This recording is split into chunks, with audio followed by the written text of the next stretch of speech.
নমস্কার। আজকে আমাদের মেনু চিংড়ি মাছের মালাইকারি, তাই সকাল সকাল বাজারে গিয়ে গলদা চিংড়ি নিয়ে এলাম 1.1 কেজি চিংড়ি মাছ। তারপর আমার বউ কি সুন্দর করে শুরু করলো চিংড়ির অপারেশন। সুন্দর করে চিংড়ির হাত পা ঠ্যাং মুখ চোখ সব কেটে রেডি করছে। ওয়াও! এবার দেখে নি উপকরণ: কুচো পেঁয়াজ বাটা, পেঁয়াজ আদা বাটা, কাঁচা লঙ্কা, নুন হলুদ তেজপাতা লবঙ্গ দারচিনি এলাচ। এইবার সেই কাটা চিংড়ি ধুয়ে খুব সুন্দর করে নুন হলুদ মাখিয়ে 10 মিনিটের জন্য রেখে দিতে হবে। দেখুন কি সুন্দর করে মাখাচ্ছে আমার বউ। এরপর শুরু হবে ফেজ 2। আমরা পাত্র গরম করে সেখানে গাওয়া ঘি ইউজ করব এবং আগে থেকে ধুয়ে রাখা ম্যারিনেট করে রাখা চিংড়ি মাছগুলোকে ভাজতে শুরু করব।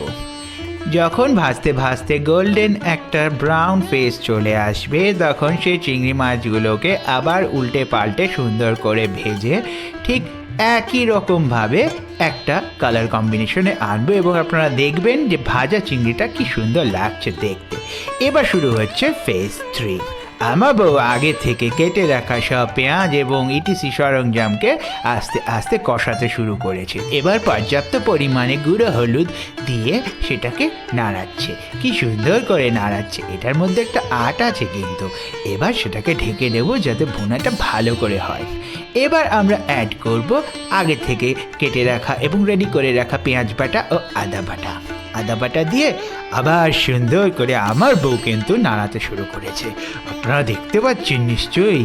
এবার এরকম একটা ডার্ক ফেজ আসলে আমরা দেব নারকেল দুধ। এখানে আমরা কিন্তু Maggi coconut milk powder use করেছি, আপনারাও করতে পারেন। এবার সেটাকে আবার সুন্দর করে নাড়িয়ে বিলিয়ে মিশিয়ে এক করে দিয়ে, মানে কিরকম বলতে চিরদিনই তুমি যে আমার টাইপের করে ঢাকা দিয়ে রেখে দিতে হবে। ঢাকা দিয়ে রেখে কিছুক্ষণ পর তারপর যখন আবার আপনি তুলবেন, এই একটা পরিস্থিতি এসে দাঁড়াবে। এবার চিংড়ি মাছ যেটা আগে থেকে ভেজে রাখা সেটাকে একটা একটা করে সুন্দর করে এই রসের মধ্যে, মানে মিল্ক পাউডারের, মানে কোকোনাট মিল্ক পাউডারের রসের মধ্যে ডুবিয়ে দিতে হবে। উফ, কি সুন্দর মনোরম দৃশ্য! অসাধারণ! চিংড়িগুলো ডুবে যাচ্ছে কোকোনাট মিল্ক পাউডারে। দেখেও চোখে জল এসে যাচ্ছে, আবার জিভেও জল আসছে।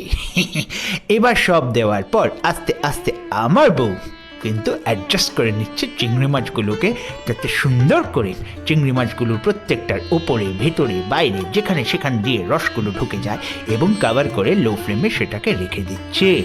কিছুক্ষণ সেটা হওয়ার পর তারপর খাবারটা তুলে, ও মাই গড, কি সুন্দর দেখতে লাগছে! দেখুন, একবার ভালো করে দেখুন।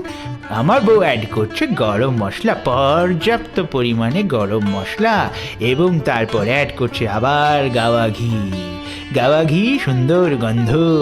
এবার সেটাকে কভার করে রেখে দিয়ে কিছুক্ষণ পরই রেডি হয়ে যাবে আপনার চিংড়ি মাছের মালাইকারি। নিজে খান, অন্যকে খাওয়ান। Thank you.